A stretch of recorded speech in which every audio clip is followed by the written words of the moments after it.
다 같이 일어나셔서 하나님께 찬송가 15장 올려드리겠습니다.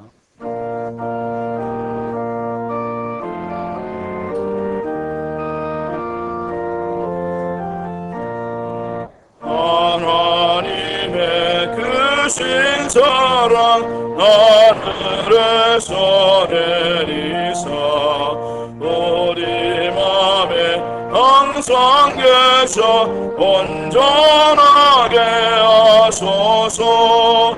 우리 조는 자비하사 사랑 무한하시니 두려워서 떠는 자를 구원하여 주소서. 걱정 근심 많은 자를 성령 감하시며 복과 은혜 사랑받아 편안하게 하소서.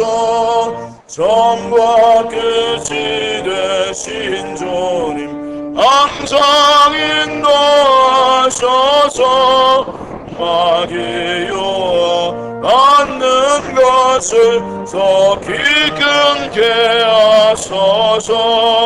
전능하신 아버지여 주의 능력 주시고 우리 맘에 임하셔서 떠나가지 마소서. 주께 영광 항상 돌려 천사처럼 섬기며 주의 사랑 영영토록 찬송하게 하소서. 우리들이 거듭나서 의미 없게 하시고 주의 크신 구원받아 온전하게 하소서. 영광에서 영광으로 전국까지 이르러 크신 사랑 감격하여 경배하게 하소서.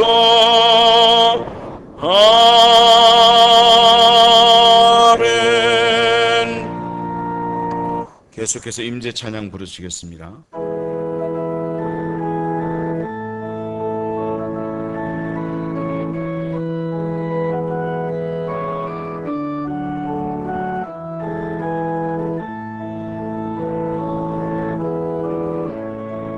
하늘의 문을 여소서. 이것을 주목하소서. 주를 향한 노래가 꺼지지 않으니 하늘을 열고 오소서. 이곳에 임재하소서. 주님을 기다립니다. 기도의 향기가 하늘에 닿으니 주여 임재하여 주소서. 이곳에 오셔서 이곳에 앉으소서. 이곳에서 드리는 예배를 받으소서. 주님의 이름만이 오직 주의 이름만 이곳에 있습니다. 이곳에 오셔서 이곳에 앉으소서. 이곳에서 드리는 예배를 받으소서. 주님의 이름만이 오직 주의 이름만 이곳에 있습니다. 그러므로 형제들아 우리가 예수의 피를 힘입어 성소에 들어갈 담력을 얻었나니 우리가 마음의 뿌림을 받아 악한 심령으로부터 벗어나고 몸은 맑은 물로 씻음을 받았으니 참 마음과 온전한 믿음으로 하나님께 나아가자. 아멘.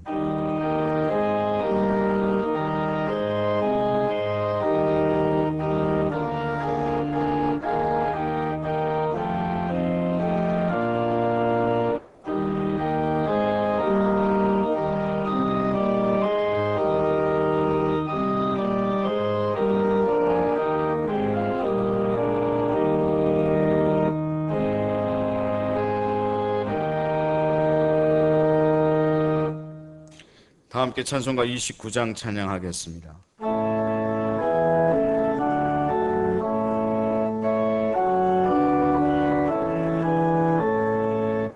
성도여 다 함께 할렐루야 아멘. 주 찬양하여라 할렐루야 아멘. 주 보좌 앞에서 택하신 은혜를 다 찬송하여라 할렐루야 아멘. 만문을 열어라 할렐루야 아멘. 오난을 울려라 할렐루야 아멘. 인도자 되시며 진고가 되신 주 그 사랑 끝없다 할렐루야 아멘. 주 찬양하여라 할렐루야 아멘. 찬양은 끝없다 할렐루야 아멘. 거룩한 집에서 순종기리며 늘 찬송 부르자 할렐루야 아멘. 성수교도 가시겠습니다. 교동문 56번입니다. 유하를 경외하며 그의 길을 걷는 자마다 복이 있도다.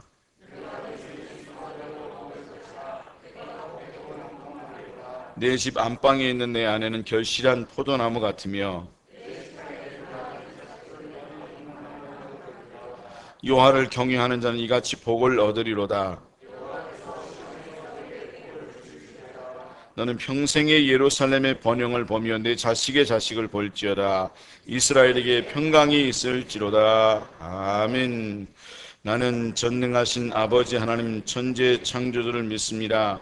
나는 그의 유일하신 아들 우리 주 예수 그리스도를 믿습니다. 그는 성령으로 잉태되어 동정녀 마리에게서 나시고 본디오 빌라도에게 고난을 받아 십자가에 못 박혀 죽으시고 장사된 지 사흘 만에 죽은 자 가운데서 다시 살아나셨으며 하늘에 오르시어 전능하신 아버지 하나님 우편에 앉아 계시다가 거기로부터 살아있는 자와 죽은 자를 심판하러 오십니다. 나는 성령을 믿으며 거룩한 공교회와 성도의 교제와 죄를 용서받는 것과 몸의 부활과 영생을 믿습니다. 아멘. 자리에 앉으셔서 452장 찬송하겠습니다.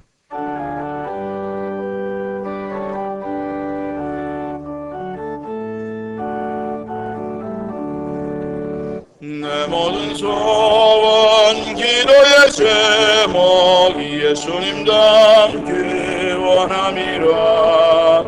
예수의 영상 알기 위해 세상에 보아키셨네. 예수님 닮기 내가 원하네. 날 구원하신 예수님을 내 맘속에 지금 걷어서 주님의 영상 인치소서. 무한한 사랑 풍성한 긍휼 슬픈 자비로 하시는 주. 길 잃은 죄인 부르는 예수 그 영상 갚게 없소서. 예수님과 함께 내가 원하네. 날 구원하신 예수님을 내 맘속에 지금 거둬서 주님의 영상 인치소서. 겸손한 예수 거룩한 주님 원수의 멸시 참으시사 우리를 위해 고난을 받은 구주를 담게 하옵소서. 예수님과 함께 내가 원하는 날 구원하신 예수님을 내 마음속에 지금 거둬서 주님의 영상 인치소서.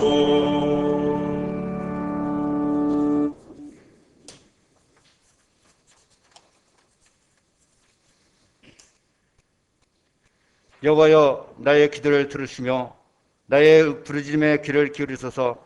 내가 눈물 흘릴 때에 잠잠하지 마옵소서. 나는 주와 함께 있는 나그네이며 나의 모든 조상들처럼 떠도나이다. 말씀으로 우주 만물을 창조하시고 섭리하시는 사랑의 하나님, 죄 많고 허물 많은 죄인들을 구원하시고자 십자가에 못 박혀 돌아가신 예수님께 감사함으로 이 시간에 신령한 마음과 진정으로 예배를 드리고자 하오니 우리들의 예배를 기쁘게 받아주시옵소서. 추운 겨울을 지내고 모든 만물이 생동하는 봄날과 아울러 주님의 고난을 묵상하며 사순절 5번째 주일을 하늘 앞에 드리는 하나님의 자녀들을 하나님의 따뜻하신 품으로 안아주시옵소서.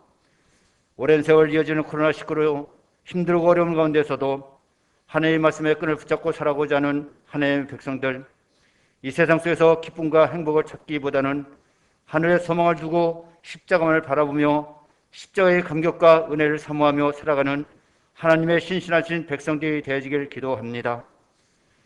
나는 여호와를 향하여 말하기를 그는 나의 피난처요 나의 요새요 내가 위로는 하나님이라 하리니 이는 그가 너를 새 사냥꾼의 울무에서와 심한 전염병에서 건지실 것이미로다. 어두울 때 퍼지는 전염병과 밝을 때 닥쳐오는 재앙을 두려워하지 아니하리로다. 1000명이 내 왼쪽에서 10,000명이 내 오른쪽에서 엎드려지나 이 재앙이 내게 가까이 하지 못하리로다. 오직 너는 똑똑히 보리니 악인들의 봉을 내가 보리라고 시편 기절을 통하여 말씀하신 하나님께서 지금 코로나19로 인하여 어려움과 고통을 당하는 하나님의 백성들을 하나님의 날개에 보여주사 하나님의 인도하심을 똑똑히 바라보는 하나님의 백성들이 되시길 간절히 기도합니다. 하나님께서는 오늘도 우리에게 말씀하시길 너희는 마음에 근심하지 말라. 하나님을 믿으니 또 나를 믿으라 하신 주님, 근심과 염려 모두 내려놓고 하늘에 계신 주님만을 바라보고 살아가게 하시옵소서. 나라와 민족을 위하여 기도합니다. 지금의 나를 바라보노라면 백성들 향하여 일하기보다는 당리당략을 위하여 일하는 지도자들 불쌍히 여겨주시사 그들이 진정으로 하나님을 두려워하며 백성을 두려워하는 지도자들이 되게 하여 주시옵소서. 성경에는 나라와 민족을 위하여 기도한 눈물의 선지자 엘리야와 다니엘, 에스더와 같은 기도의 용사들처럼 하나님은 우리들도 한 마음과 한 뜻을 갖고 기도하기를 원합니다. 시온의 빛교회에 위해 기도합니다. 주님께서는 언제나 하나가 되어 한 마음으로 주님께서 빛깔로 사신 교회를 섬기기를 원하시지만 우리들의 생각과 뜻을 갖고 교회를 섬기다 보니 때로는 불평과 불만, 시기와 질투로 인하여 교회가 힘들고 어려웠음을 회개하오니 용서하여 주시옵소서. 앞으로는 우리 교회가 내가 주인이 아닌 하나님의 주인 되시는 교회, 작은 천국인 가정을 세우는 교회, 사람들의 제자가 아닌 하나님의 제자를 세우는 교회, 하나님의 지상명령이신 땅끝까지로 선교하는 교회로서 이 세상에 많고 많은 교회들 중에서도 하나님께서 찾고 찾으시는 시온의 빛교회가 되기를 간절히 기도합니다. 담임 목사를 위해 기도합니다. 우리의 영적 지도자로 세우셨사오니 하나님께서 함께해 주심으로 우리들의 영적인 문제를 위하여 날마다 기도하시면서 영과 육으로 우리들을 인도하시기에 부족하도록 인도하여 주시옵소서. 지금 코로나로 인하여 대면으로 신방하지 못하고 유서로 각 가정에 필요한 말씀과 기도하실 때에 성령께서 함께하여 주심으로 가정에 새로운 은혜의 물결이 일어나게 하시옵소서. 오늘도 단에서 말씀을 전하신 목사님을 능력의 오른팔로 붙들어 주심으로 전하신 말씀이 능력이 되어 이곳에서 또한 각 가정에서 올라온 예배드리는 하나님의 자녀들에게 은혜와 성령이 충만하게 채워짐으로 힘들고 어려운 세상에서 승리하는 삶이 되시길 기도합니다. 예배를 돕는 찬양과 여러모로 봉사하는 손길들을 두 손으로 축복하여 주시옵소서.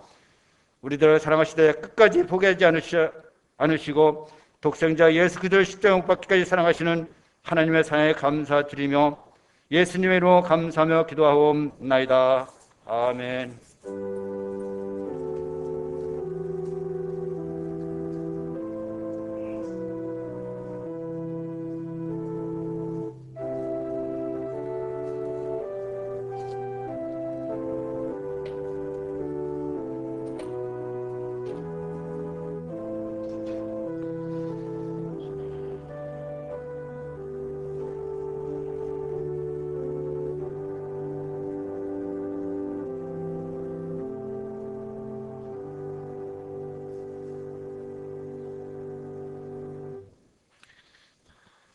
오늘 하나님께서 주신 말씀은 마태복음 19장 1절에서부터 12절 말씀입니다.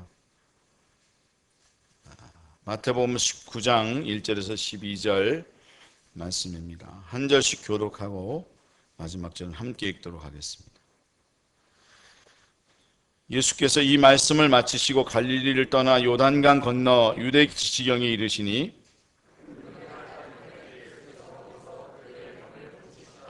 바리새인들이 예수께 나와 그를 시험하여 이르되 사람이 어떤 이유가 있으면 그 아내를 버리는 것이 옳으니까?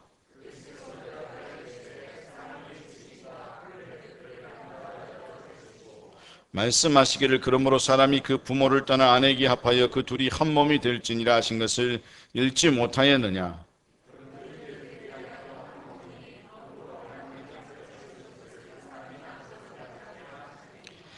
여짜오되 그러면 어찌하여 모세는 이혼 증서를 주어서 버리라 명령하였나이까?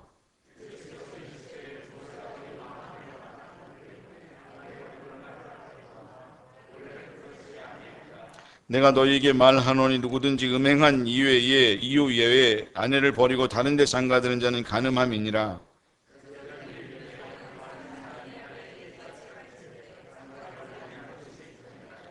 예수께서 이르시되 사람마다 이 말을 받지 못하고 오직 타고난 자라야 할지니라. 어머니의 태로 된 고자도 있고 사람이 만든 고자도 있고 천국을 위하여 스스로 된 고자도 있도다. 이 말을 받을 만한 자는 받을지어다. 아멘.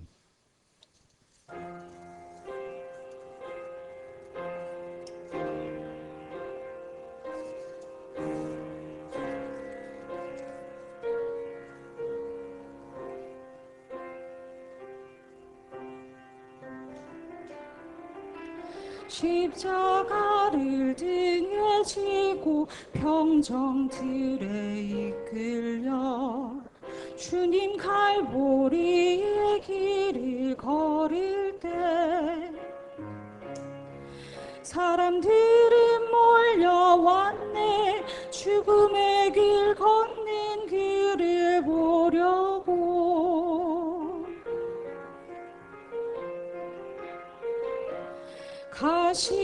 가시면류관을 쓰신 주를 조롱하였네.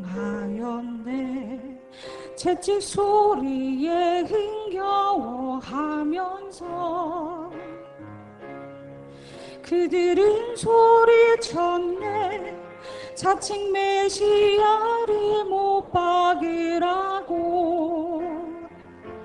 사랑하는 제자마저 모두 떠나버리고 증오와 멸시의 비웃음 속에서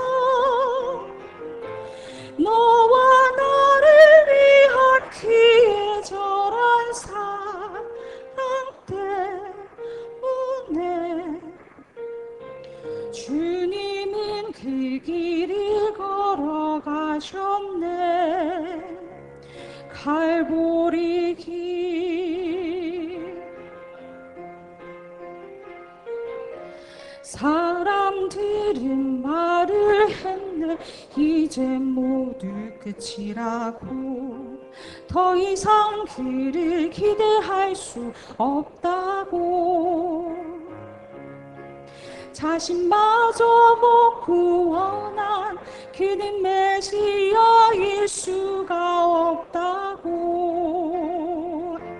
갈보리의 그 길만이 진정 구원의 길인 것을 그는 그도 이해하지 못했지만 너와 나를 향한 하나님의 사랑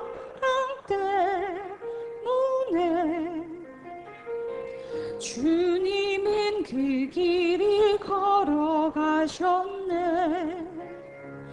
고난의 길 십자가에서 흘린 보혈은 예루살렘 유다와 땅 끝까지 구원의 강물이 되어온 세상을 덮었네. 세상의 모든 죄를 대속했네. 모두 피하고 조롱하며 떠났던 파먹힌 길이 이제 너와 내가 가야만 하네. 생명의 길.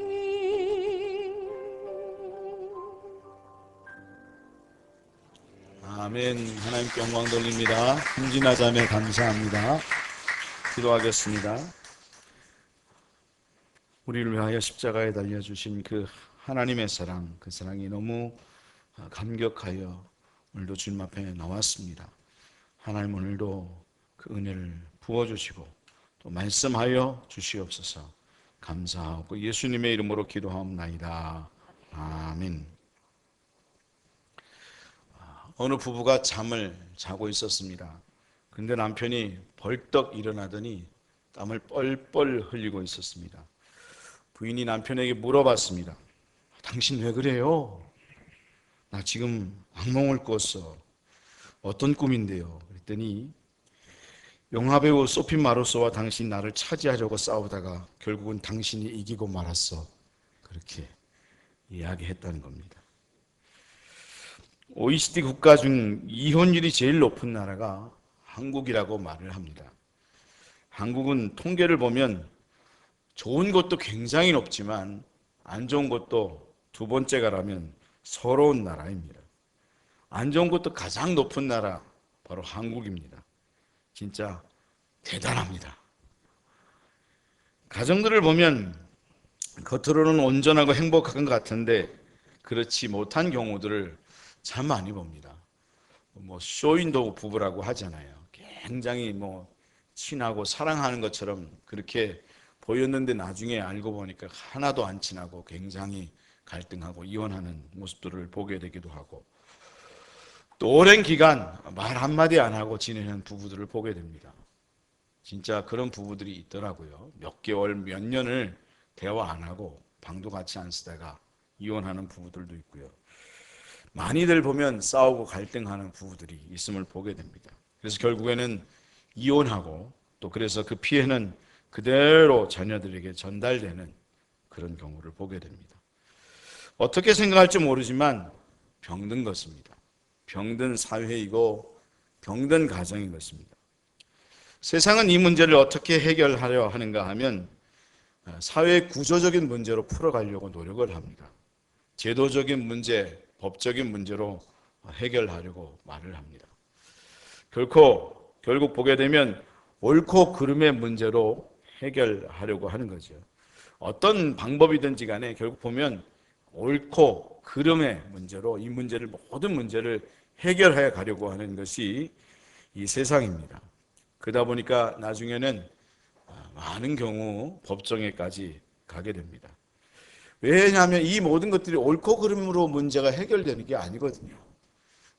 많은 경우 감정의 문제고 사실은 우리의 병적인 문제다.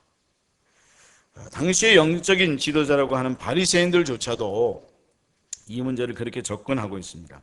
3절 말씀을 읽게 되면 바리새인들이 예수께 나와 그를 시험하여 이르되 사람이 어떤 이유가 있으면 그 아내를 버리는 것이 옳으니까? 그렇게 질문을 합니다.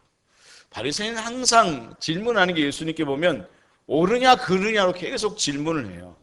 모든 질문이 이게 옳습니까? 이게 그릅니까? 이게 옳고 그릅니까? 그렇게 계속해서 질문을 하는데, 그러다 보니까 바리새인은 해답을 얻지 못하는 거죠.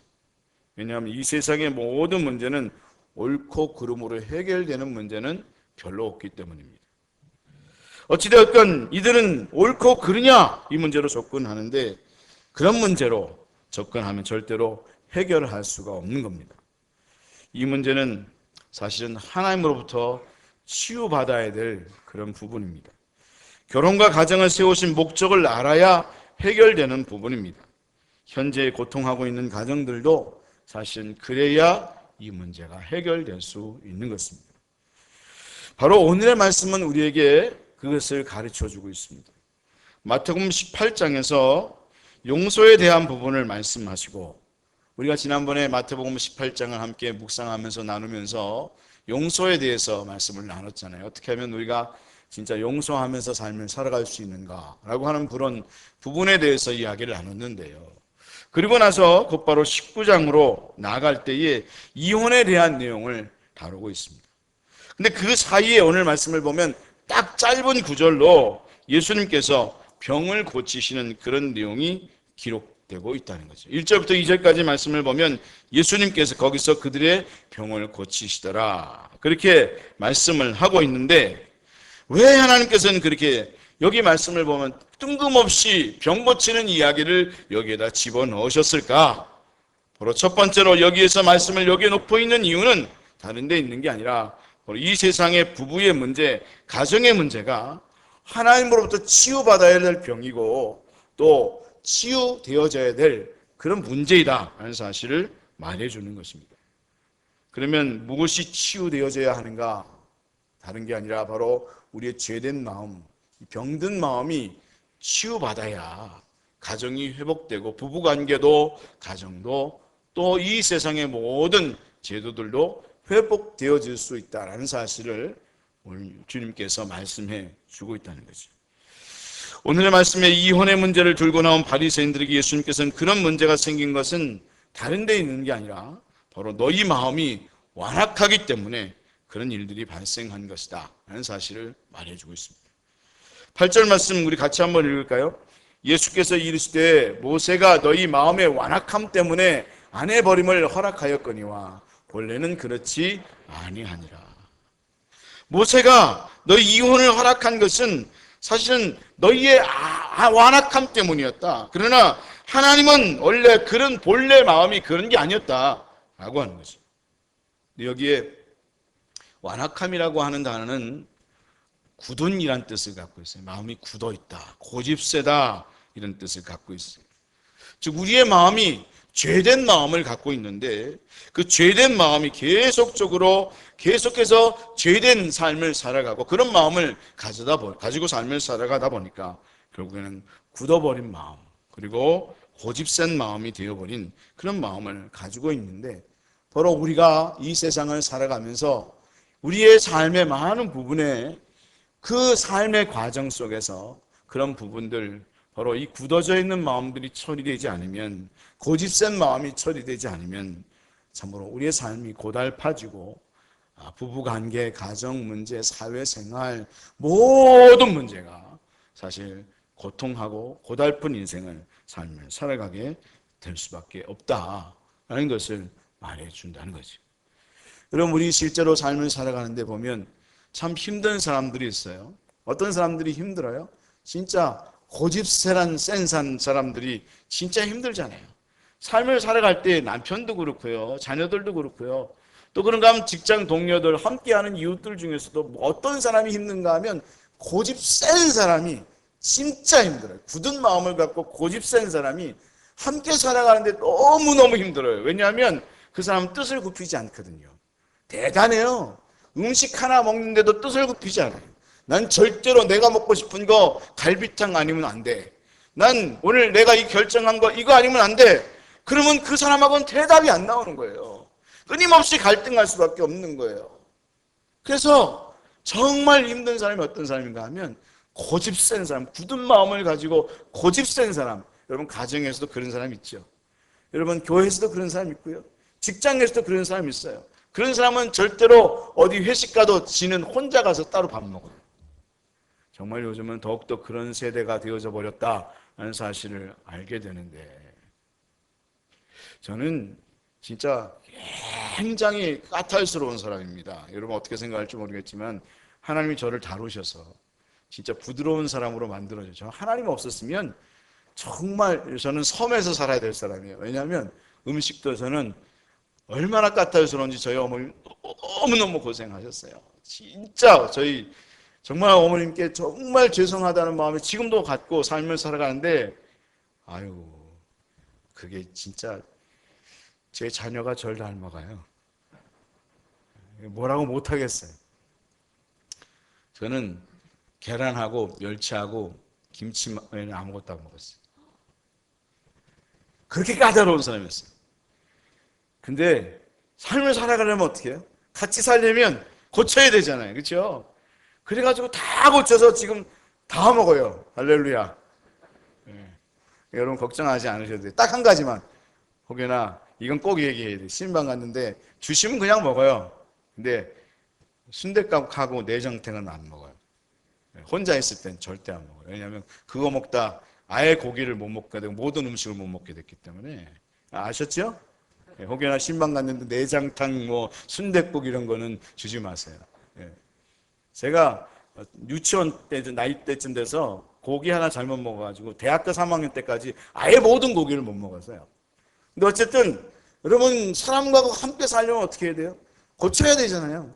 그래서 계속 고쳐나갔어요. 계속 고쳐서 제가 부목사 될 때부터는 거의 다 먹게 되는 그런 삶을 살게 됐는데, 근데 보면 고집센 사람이 있거든요. 절대는 난 네가 안 먹어. 그래서 난 뭐 먹으려면 너희들끼리 가. 그러고는 아예 안 먹는 사람이거든요. 지금 요즘 젊은 사람들은 여러분 밥도 다 따로 먹는데요. 자기 먹고 싶은 거 먹고 싶으면 그냥 다 따로 흩어져서 먹고 모이고 이런다는데, 사실은 이 고집센 마음은 하나님께서 기뻐하지 않거든요. 나중에는 어떻게 하시는가 하면 하나님께서 이 고집센 사람 하나님께 다루시려고 마음먹으면 야곱처럼 환도뼈를 부러뜨리시든지 하나님께서 고쳐주셔서 하나님 쓰신다고 해요. 근데 어쨌든 이 고집센 마음은 하나님께서 기뻐하지 않는 마음이다. 그러니까 우리는 이 고집센 마음, 굳은 마음을 고쳐가야 되겠다. 일단 마음을 알고 그 마음을 가지고 삶을 살아가야 되는데, 사실 하나님을 알지 못한 사람, 하나님을 만나지 못한 사람은 그럴 수밖에 없잖아요. 왜 그런가 하면 원래 가지고 있는 원죄가 있고 이것이 처리되지 못하였습니다.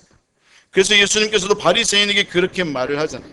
8절 말씀에 모세가 너희 마음의 완악함 때문에 아내 버림을 하였거니와 본래는 그렇지 아니하니라, 그렇게 말씀을 하고 있다는 거죠. 원래 하나님의 마음은 사람이 이혼하는 것을 원치 아니하시는 마음을 가지고 있었다는 것입니다. 그런데 아무리 이야기해도 사람이 하나님의 말씀을 듣지 않는다는 것입니다. 자기 마음대로 이혼한다는 것입니다. 그래서 아내 버림을 허락했다는 것입니다. 하나님의 마음은 원래 그렇지 않았는데, 그럼 왜 아내 버림을 허락했는가 하면 그것은 다른 데 있는 게 아니라 여성을 보호하기 위함이었다는 것입니다. 왜냐하면 당신은 모든 여자가 남자에 매여있던 상황이었거든요. 그래서 이혼 증서를 써주지 않고 그냥 내보내게 되면 여자는 다른 남자에게 시집을 갈 수가 없었습니다. 법적으로, 율법적으로 이혼 증서라는 걸 써줘야 다른 남자한테 시집을 갈 수 있는 거예요. 그러니까 이혼 증서를 남자가 예를 들어서 안 써주고 그냥 내보냈어요. 그럼 그 사람은 결혼을 못 하는 거예요. 다른 남자한테 시집을 못 가는 거예요. 그러면 어떻게 돼요? 그 여자는 삶을 살아갈 수가 없는 거예요. 굶어 죽을 수밖에 없는 정말 어려움에 처할 수밖에 없기 때문에, 여러분 지금 같으면 여러분 나가도 다 여자분들 남자분들보다 더 돈 잘 벌잖아요. 그리고 더 많이 돈 벌기도 하잖아요. 그러니까 사실 지금은 어려움이 없지만 그 당시는 그냥 남자하고 이혼하게 되면 이혼 증서 안 써주면 그냥 굶어 죽을 수밖에 없는 거니까, 하나님께서는 원래 이혼하는 것이 하나님의 마음의 뜻이 아니지만 그럼에도 불구하고 할 수 없이 그 여자를 보호하기 위해서 하나님께서 이혼하도록 허락해 주신 것이다 라고 하는 거죠. 여러분 이 말씀을 근거로 하면 우리는 지금도 해답을 얻을 수 있습니다. 하나님은 사람을 사랑하거든요. 그러나 중요한 것은 하나님의 마음은 이혼을 원하지 않는가. 그것이 하나님의 원래의 마음이다라는 것을 말해주고 있는 것입니다.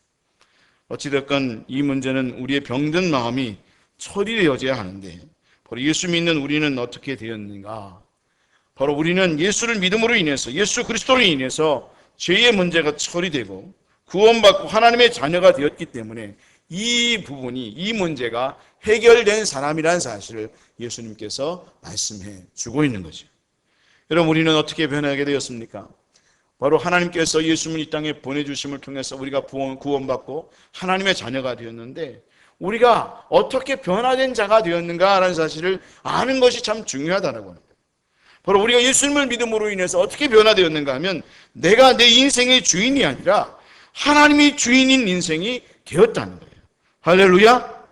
어제도 피택자 교육 받은 분들은 너무 정확하게 첫 강의하신 목사님을 통해서 들었을 거예요.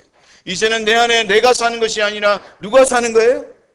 예수님이 사는 거예요. 우리는 죽은 자들이고 이제는 내 안에 누가 사는 사람이 되었는가 하면 예수 그리스도께서 사시는 인생이 되었다는 거예요. 하나님이 주인인 인생이 되었다는 거예요. 내가 주인이 아닌, 가정에서도 내가 주인이 아니고 직장에서도 내가 주인이 아니고 우리는 주인 노릇할 때가 많거든요.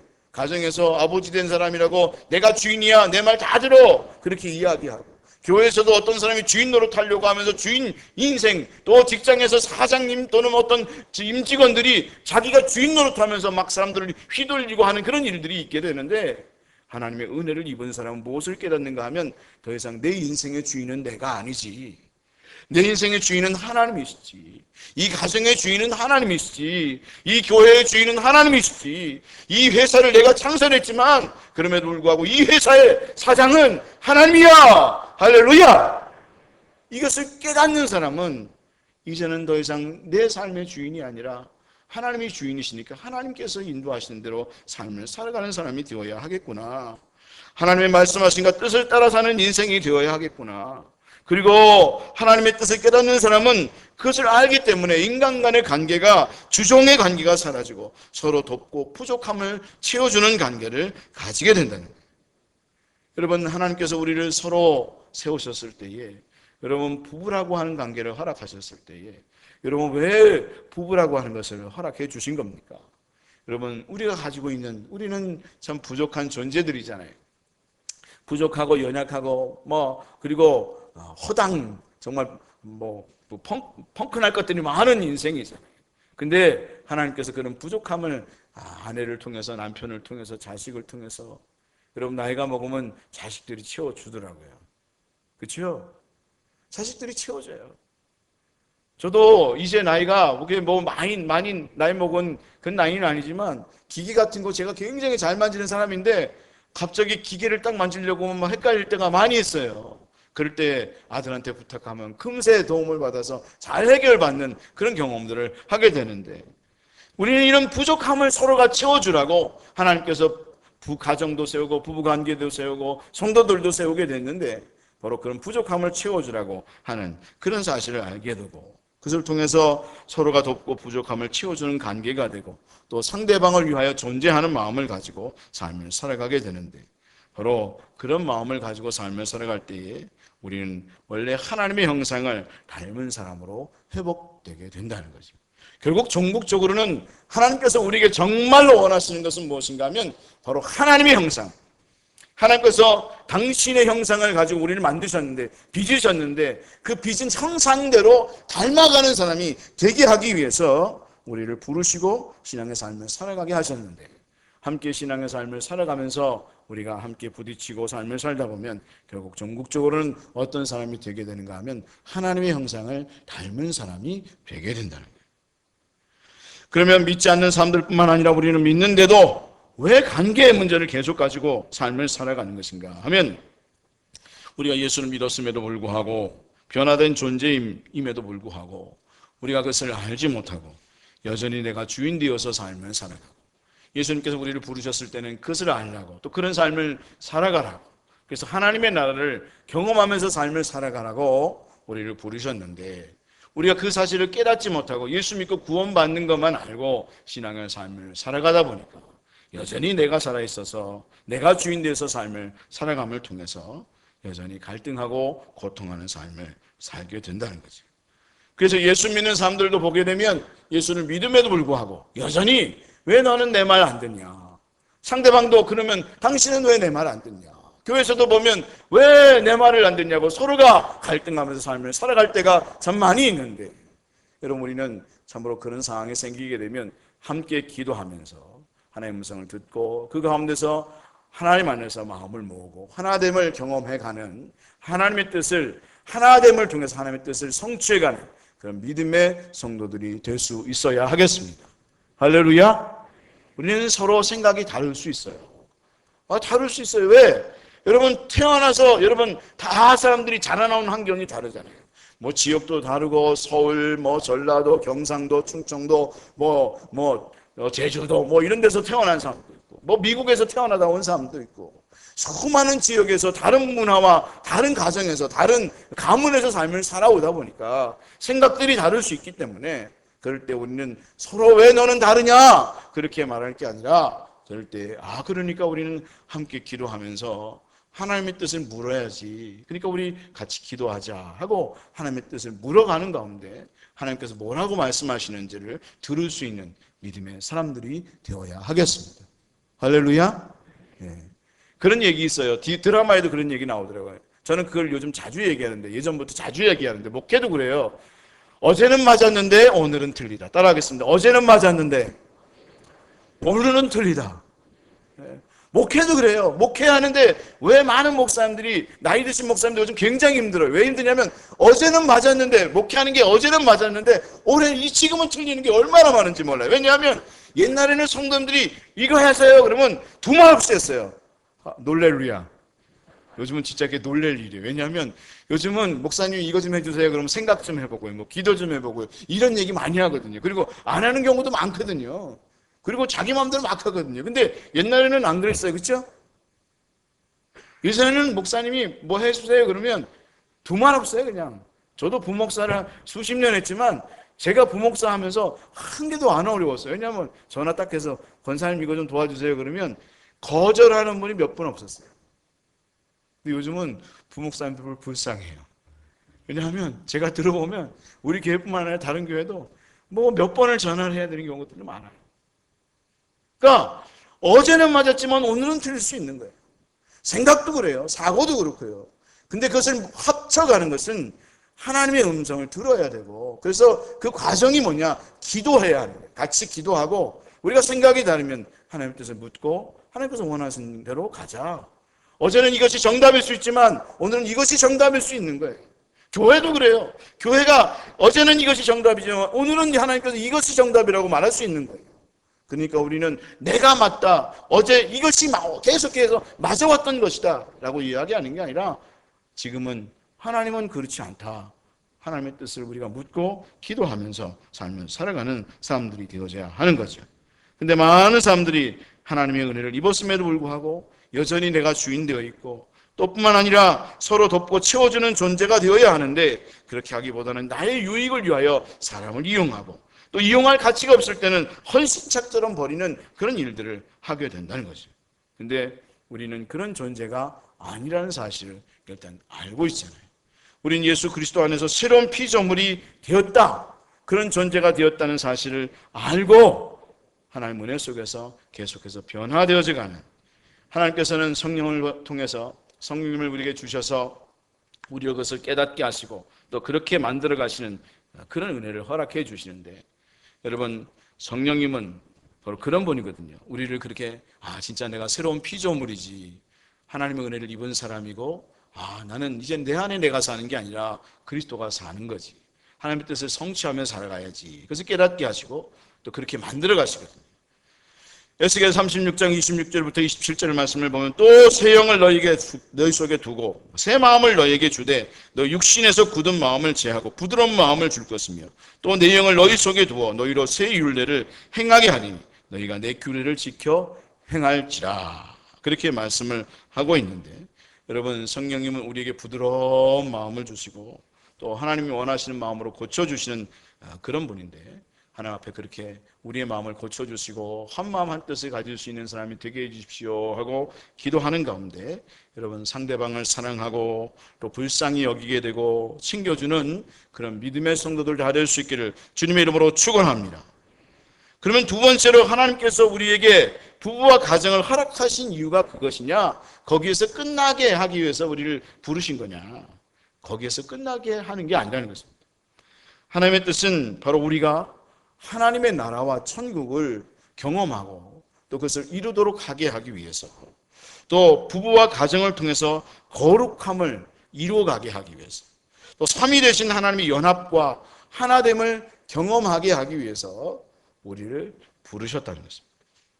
여러분 5절 말씀을 읽게 되면 말씀하시기를 그러므로 사람이 그 부모를 떠나서 아내와 합하여 그둘이 한 몸이 될지라 하신 것을 읽어보지 못하였느냐. 그런즉 이제 둘이 아니요 한 몸이니, 그렇게 말씀을 하고 있는데, 우리를 부르셔서 이 부부를 만들고 가정을 세운 목적은 한 몸 되게 하기 위해서 하나님께서 그것을 허락하셨다는 것입니다. 이 말씀을 가지고 아주 유명한 책이 하나 있는데, 나는 너와 결혼하였다는 책을 쓴 월터 트러빗이라고 하는, 혹여나 나중에 책을 읽어볼 분들은 사서 읽어보세요. 참 좋은 책이고 결혼에 있어서 도움을 주는, 가정에 있어서 도움을 주는 책인데, 거기 보면 이 말씀을 가지고 이렇게 말하고 있어요. 연합의 의미는, 한 몸이라는 의미는, 한 몸 된다 했을 때의 이 한 몸이라는 의미는 육체적, 정신적, 영적인 하나됨을 말하고 있다. 그래서 한 몸이라는 것은 그냥 육체적인 면에 하나가 되는 게 아니라는 거예요. 정신적이고 영적인 하나와 연합, 합의를 경험하게 한다는 거예요. 그럼 하나님께서 부부를 왜 세우셨을까? 가정이라는 것을 왜 세우셨을까? 교회도 그래요. 교회라고 하는 것을 왜 세우셨을까? 왜 그것을 허락하신 것인가 하면, 삼위되어 계신 성부, 성자, 성령 하나님이 하나 되셨잖아요. 그래서 우리는 삼위일체 하나님이라고 하죠. 그 삼위일체 하나님께서 연합하시고 지금도 하나 되어 계신데, 그것을 통해서 우리는 거룩하고 흠이 없는 존재가 되게 하시고, 이 땅에서 삼위의 하나님이 연합하시고 하나 되신 것처럼 그 하나됨과 연합을 이 땅에서 경험하는 데 있다라고 하는 것입니다. 그것을 통해서 천국을 경험하고 누리는 데 있다라고 하는 것입니다. 하나님은 우리를 왜 부르셨는가? 부부를 붙여놓으시고 자녀를 붙여놓으시고 성도를 붙여놓으신 중요한 이유가 있는데, 그게 가장 첫 번째는 이유가 뭔가 하면 따라하겠습니다. 우리를 거룩하게 하십니다.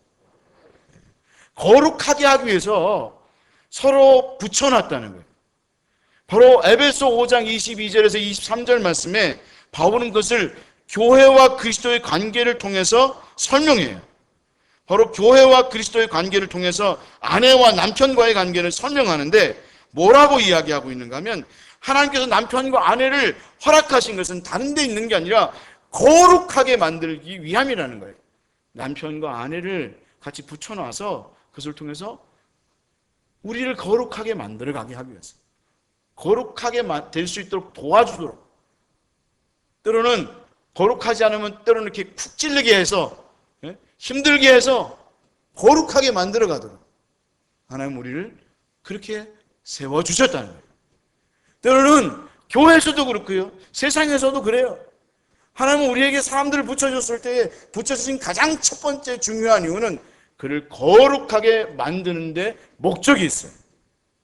그래서 바울이 뭐라고 말씀하고 있는가 하면, 남편들아 아내 사랑하기를 그리스도께서 교회를 사랑하시고 그 교회를 위하여 자신을 주신 같이 하라. 이는 곧 물로 씻어 말씀으로 깨끗하게 하사 거룩하게 하시고 자기의 앞에 영광스러운 교회로 세우사 티나 주름 잡힌 것이나 이런 것들이 없이 거룩하고 흠이 없게 하려 하심이니라. 할렐루야. 어떻게 하시게 하기 위해서 하나님께서 교회를 세우셨다고요? 부부관계를 세우셨다고요? 거룩하고 흠이 없게 하려고 그런 관계들을 허락하셨다는 거예요. 그래서 같이 있는 사람은 우리를 거룩하게 만드는 데 도움을 주는 사람이에요. 목회자인 저도 여러분을 거룩하게 하는데 가장 주력적인 주력 화기예요. 할렐루야.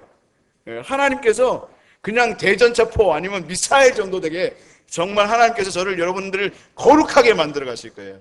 하나님께서 분명히 그렇게 하실 거예요. 할렐루야. 예, 저는 그렇게 믿어요. 하나님께서 때로 여러분 그렇게 생각할 수 있으면 목사님 맨날 날 친다고. 여러분 제가 여러분을 치고 싶어서 치는 게 아니라 저는 절대로 안 쳐요. 근데 하나님께서 알아서 치게 만드세요. 계속해서 찔리게 만드시고요. 미사일로 치게 하시고 대전차포로 치게 하시고 치게 하세요. 왜 그렇게 하실까요?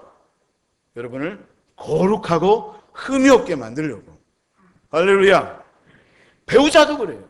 배우자도 하나님께서 왜 우리를 그렇게 만드셨는가 하면 바로 우리로 거룩한 사람이 되게 하기 위해서.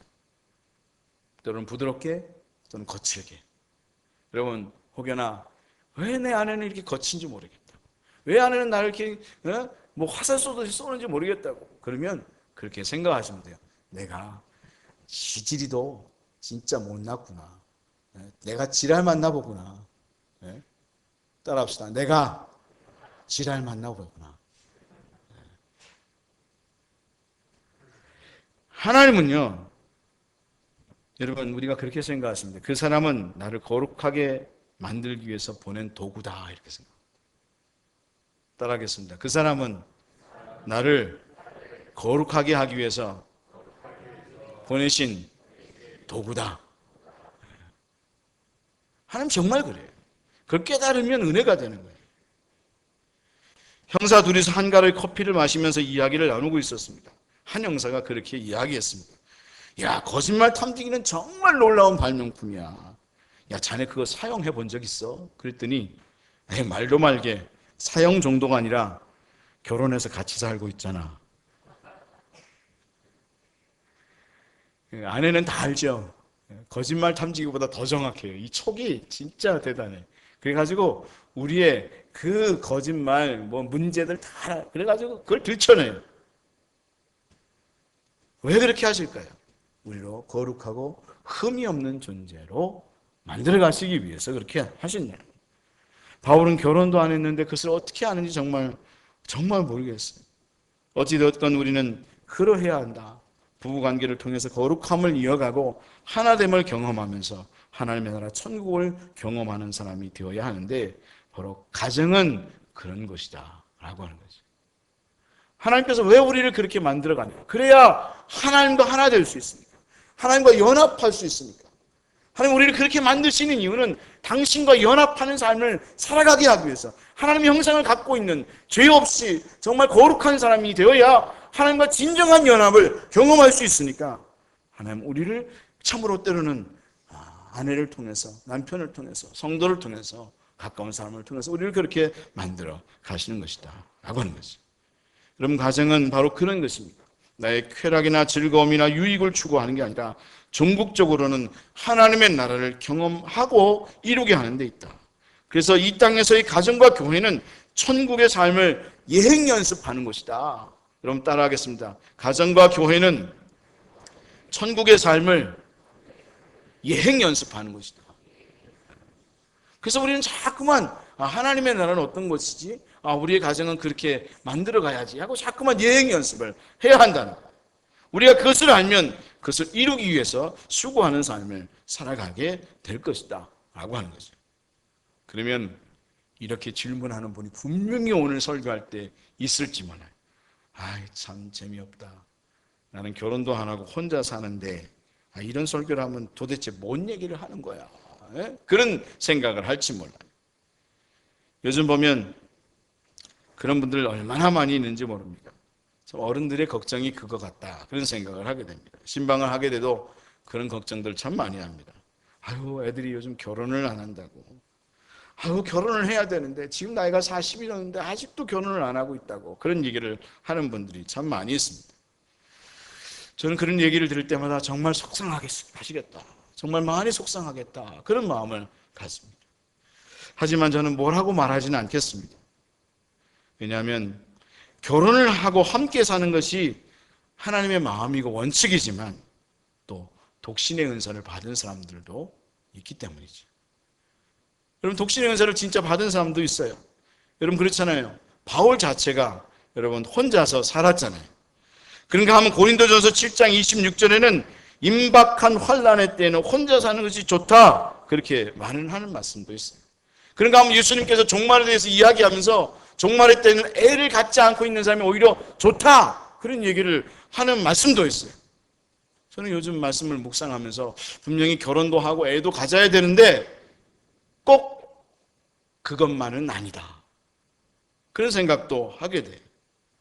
그러니까 오늘 12절 말씀에도 어머니의 태로부터 된 고자도 있고 사람이 만든 고자도 있고 천국을 위하여 스스로 된 고자도 있다다. 이 말씀을 받을 만한 자는 받을지어다. 그렇게 말씀을 하고 있는데 실제로 초대교회 교부였던 오리겐 같은 이 교부는 이 말씀에 근거해서 스스로 고자가 돼서 평생을 하나님 은혜 속에서 교부로서의 삶을 살았어요. 내가 이런 음욕이 생각나는 거, 그런가 하면 가정을 꾸리는 것이 하나님 일을 하는데 방해가 되겠다. 그래서 오히려 그는 스스로가 고자가 됐어요. 그리고는 정말 교부로서 신실하게 하나님 일을 감당하면서 삶을 살아가는 그런 경우를 가졌거든요. 그러면 무엇이 정답일까? 앞에도 얘기했잖아요. 하나님 말씀에는 정답이 없고 어찌됐건 중요한 것은 세 번째로 오늘의 말씀을 통해서 우리가 깨달아야 될 것은 결혼 안 하고 혼자 사는 분들도 결혼을 안 하는 것이 나의 편함과 나의 유익이 아닌 하나님의 나라 천국을 위하여 그렇게 살아가는 분들이 되어져야 한다는 거예요. 여러분 12절 말씀에 그렇게 말씀하고 있잖아요. 천국을 위하여 고자된 자도 있다. 여러분 혼자 살지만 거룩함을 이어가고 하나님의 나라 천국을 이 땅에서 이루어가고자 하는 그런 마음으로 살아야 된다는 거예요.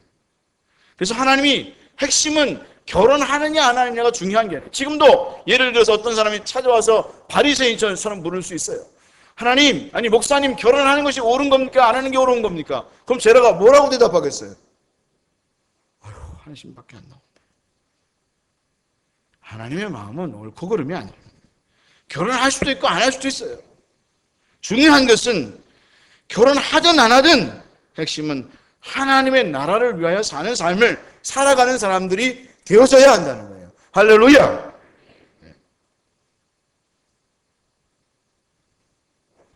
결혼하고 싶어도 하나님께서 결혼하지 말라고 하면 너는 혼자서 맡겨진 사명이 있으니까 결혼하지 말고 혼자 살아라 하면 혼자 사는 거예요.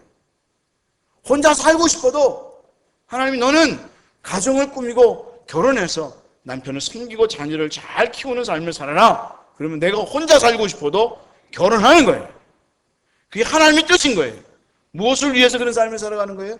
천국을 위하여, 하나님의 나라를 위하여 그런 삶을 살아가는 사람들이 되어져야 하는 거예요. 할렐루야. 근데 사람들은 결혼을 하든 결혼을 안 하든 다 자기 유익을 위하여 결혼을 안 하고 결혼하는 거거든요. 하나님은 지금 분명히 말하는 것은 결혼을 할 수도 있고 안 할 수도 있어. 그러나 중요한 것은 무엇을 위하여 결혼하고 결혼하지 않는 거냐? 바로 하나님의 나라 천국을 위하여 하는 것이고 결국 그것을 통해서 하나님을 경험하는 삶을 살아가라고, 결혼하든 결혼하지 않든 그런 삶을 살아가라고 말씀하고 있는 거죠. 여러분 혹여나 지금 이 자리에 결혼하지 않는 분들이 있으면 여러분 제가 결혼하라 말라 안 하겠습니다. 중요한 것은 하든 안 하든 정말 하나님의 나라를 위하여 주님께서 맡겨진 사명과 뜻을 위하여 내가 그 일을 하겠고 또 그 삶을 살아가야 되겠다. 그런 마음을 가지고 삶을 살아갈 수 있는 믿음의 성도들 다 될 수 있기를 주님의 이름으로 축원합니다. 그러면 또 이 말씀을 들으면서 또 그런 생각을 가지고 있을 수 있는 분이 있어요.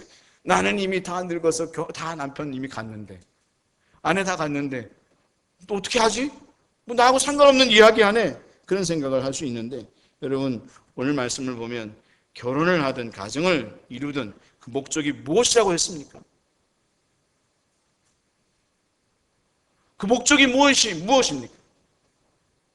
하나님의 거룩함을 이루고 하나님의 나라를 이루는 삶, 그리고 그것을 통해서 하나님과의 연합이 어떠한지를 아는 것. 그럼 이제 해답 나왔죠.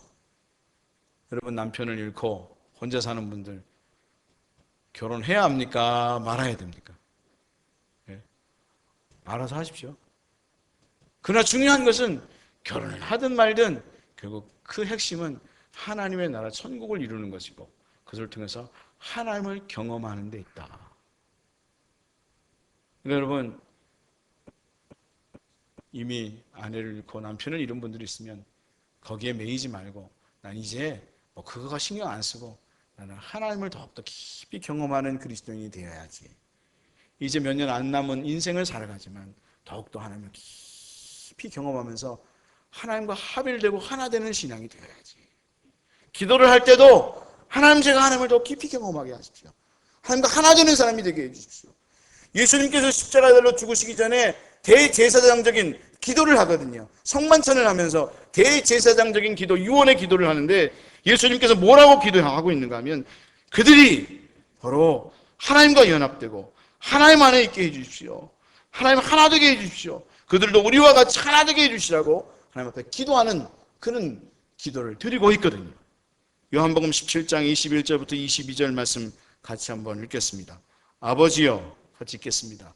아버지여, 아버지께서 내 안에 내가 아버지 안에 있는 것 같이 그들도 다 하나가 되어 우리 안에 있게 하사 세상으로 아버지께서 나를 보내신 것을 믿게 하옵소서. 내게 주신 영광을 내가 그들에게도 주었사오니 이는 우리가 하나 된 것 같이 그들도 하나가 되게 하려 함이니이다. 예수님께서 기도한 기도 제목은 뭐냐면 저들도 다 우리와 같이 하나가 되게 해주십시오. 근데 어떻게 하나가 되는 거예요?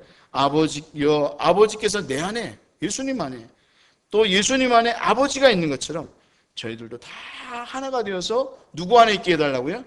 하나님 안에 있게 해달라고. 하나님과 하나 되는 사람이 되게 해주시라고. 왜 우리가 거룩하게 되는 거예요? 왜 거룩해야 되는 이유가 있는 거예요? 왜 가정을 꾸려서 사람들을 붙여주셔서 때로는 달달 볶기도 하고 때로는 그 사람이 우리를 정말 좋게 만들어서 정말 그런 좋은 가정을 만들어 가게 하시는 중요한 목적은 그것을 통해서 우리가 거룩해져서 하나님 형상을 가진 사람이 되어서 하나님 안에 들어가서 하나님과 하나 되는 사람이 되게 하기 위해서 하나님께서 우리에게 그런 것들을 다 허락하신 것이라는 거죠. 여러분, 우리가 그 목적을 깨달은다면 이제는 거기에 매이는 게 아니라 이제 나이 드신 분들, 남편을 잃고 아내를 잃은 분들은 또 때로는 자녀들도 안 찾아오는 분들은 내가 거기에 매이지 마. 오히려 하나님을 더 깊이 묵상하면서 하나님과 연합되어 살다가 하나님 나라에 갈 수 있는 믿음의 사람이 되어야지. 그렇게 마음을 가지면서 신앙의 삶을 살아가게 되어진다라고 하는 거죠. 여러분, 우리 시온의 빛교회 모든 성도님들이 그런 은혜를 누리는 믿음의 성도들 다 될 수 있기를 주님의 이름으로 축원합니다. 할렐루야. 여러분, 교회도 그래요. 우리 교회도 하나님께서 우리를 하나 되게 하시기를 원하십니다. 그래서 우리가 정말 왜 그렇게 해야 되는가 하면 그래야 우리가 하나님 안에 거하기 때문에 그래요. 하나 되는 게 목적이 아니에요. 하나 되게 하신 목적은 바로 그것을 통해서 하나님과 연합되는 삶을 살아가라고 하나님, 우리 교회도 그렇게 지금도 끊임없이 말씀하고 있는 거죠. 여러분, 가정이 다 깨어지고 고통하는 세상이 되었습니다. 그리고 그것이 그대로 자녀들에게 전달되고 고통하는 세상이 지금 이 세상이라고 하는 사실을 생각하게 됩니다. 앞에 유모의 한 남편이 깨어나서 악몽을 꾸었다고 말을 하고 있잖아요. 그럼 진정 악몽이 뭡니까? 누구와 살든 거룩함을 잃어버리고 하나님 나라를 놓쳐버리고 있다면, 하나님이 원하시는 하나님과의 연합과 하나됨을 상실하고 있다면 저는 그것이 진짜 악몽이다. 에덴의 상실, 인간의 가장 큰 악몽은 바로 인간이 죄를 짐으로 인해서 관계가 깨어지고, 관계가 깨어짐을 통해서 사실은 무엇이 깨어졌는가 하면 하나님과 하나됨이 깨어져 버리는, 천국을 상실하게 되는 그런 비극적인 삶을 살아가게 된 거거든요. 여러분, 우리는 정말 이것을 회복할 수 있는 믿음의 성도들이 되어질 수 있기를 원합니다. 성도 여러분, 우리는 천국에서의 삶을 가정에서, 교회에서, 이 세상에서 예행 연습을 하며 삶을 살아가고 있습니다. 실패하고 실수하면 다시 하나님, 다시 시작, 다시 해, 다시 예행 연습은 다시 하잖아요. 어느 때까지? 우리의 가정이 천국이 될 때까지, 우리 교회가 천국이 될 때까지 하나님 다시 지금 하고 있어요. 다시 끝내버리지 않아요. 하나님은 어느 때까지? 우리가 진짜 하나님을 닮아서 거룩하고 하나 되는 그런 존재가 될 때까지 다시 하세요. 다시 시작하세요. 여러분, 이 교회를 다시 하나님께서 시작하고 계세요. 하나님께서 그렇게 만들어가고 계세요.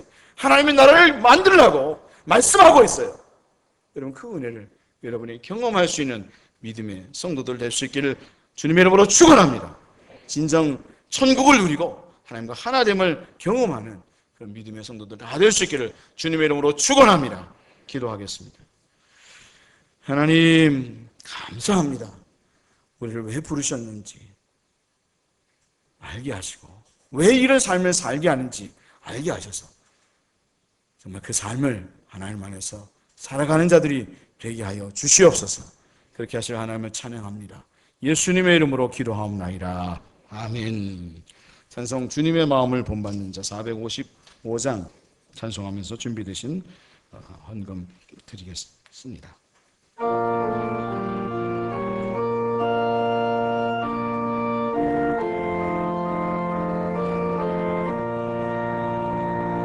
주님의 마음을 본받는 자 그 맘에 평강이 찾아오면 험악한 세상을 이기리니 하늘로부터 임함이로다.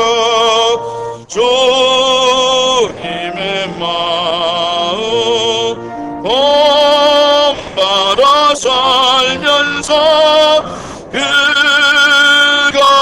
거룩하신 나도 이루리. 주 모습 내 눈에 안 보이며 음성 내 귀에 안 들려도 내 영은 날마다 주를 만나 신령한 말씀을 배우더라. 주님의 마음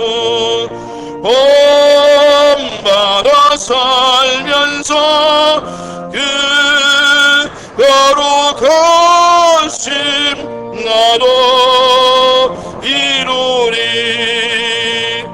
가는 길 거칠고 험하여도 그 맘에 불평이 없어지면 십자가 고난을 이겨내신 주님의 마음 본받으리라. 주님의 마음 본받아 살면서 그 거룩하심 나도 이루리. 주 예수 세상에 다시 오신 그날의 무성도 변하여 주님의 빛나는 그 영상을 함께 보며 주 찬양하리. 주님의 마음 본받아 살면서 그 거룩하심 나도 이루리. 아멘. 김은수 집사님 감사금 드리셨습니다. 강강식 장로님 감사금 드리셨습니다. 박남철 집사님 감사금 드리셨습니다. 범사에 감사합니다. 지켜주시고 인도하신 하나님 은혜에 감사를 드립니다. 송영 집사님, 전춘경 집사님 감사금 드리셨습니다. 이진호 집사님, 김상순 집사님 하나님 자녀 삼아주시면 감사합니다. 감사금 드리셨습니다.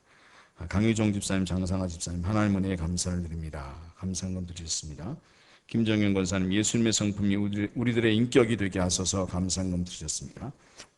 지명순 권사님 감사금 드리셨습니다. 강신만 박의순 집사님 굳게 믿고 굳세게 하옵소서 감사금 드리셨습니다. 최진호 집사님 생일 감사금 드리셨습니다. 기도하겠습니다. 하나님 앞에 11조로 감사로 또 선교로 건축으로 일천번제로 여러 가지 헌금으로 하나님 앞에 드린 모든 이들에게 하나님 축복하여 주시옵소서. 하나님 신령한 복을 주시고 주님 주장하여 주셔서 아버지 자녀들이 다 잘되게 하시고 사업도 잘 되게 하시고 아버지 참으로 가정이 하나님의 나라를 누리고 경험하는 가정들 되게 하여 주옵소서. 그렇게 하실 하나님을 찬양합니다. 감사를 드렸고 예수님의 이름으로 기도하옵나이다. 아멘. 교회 소식 말씀드리겠습니다. 사순절 다섯째 주간입니다. 예수님의 고난을 묵상하면서 지내시는 그런 분들이 되셨으면 좋겠습니다. 예배는 지난주와 동일하게 예배를 드립니다. 대신방을 비대면 전화로 진행합니다. 기도하며 준비하시길 바라고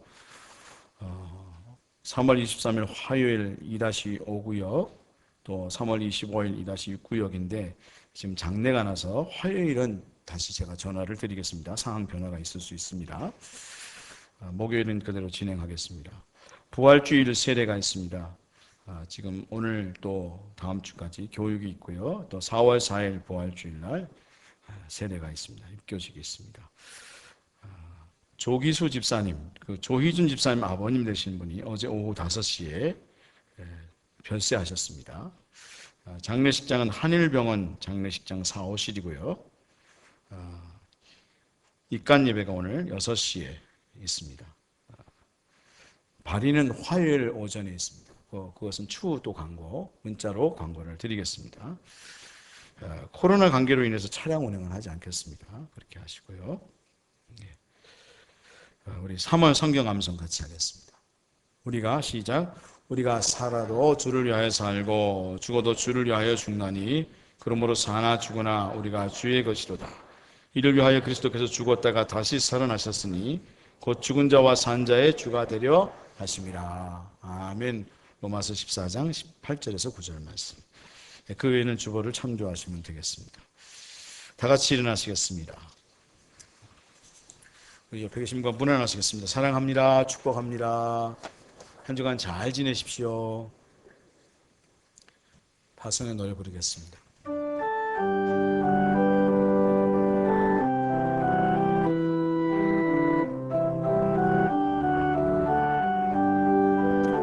어디에 있든지 무엇을 하든지 당신은 하나님 사랑. 누구와 있든지 무슨 말을 해도 당신은 그리스도인. 당신의 모든 삶은 하나님의 눈 안에 있고 당신의 모든 능력 하나님의 손 안에 있네. 어디에 있든지 무엇을 하든지 당신은 하나님 사랑. 누구와 있든지 무슨 말을 해도 당신은 그리스도인. 지금은 우리 주 예수 그리스도의 은혜와 하나님 아버지 극진하신 사랑과 성령님의 감동하심과 교통하심이 우리를 예수 믿게 하신 그 이유, 바로 내 안에 그리스도가 사시며 그를 통하여 우리로 거룩하게 하시고 그것을 통해서 하나님과 하나 되고 연합되는 삶을 살아가게 하시길 위하여 우리를 부르신 것을 알고 또 가정에서 또 교회 가운데 직장에서 삶의 터전에서 진정 그런 은혜를 누리기를 원하는 시온의 빛교회 모든 성도들 위해 하나님의 크신 은총이 함께 하시기를 간절히 축원하옵나이다. 아멘.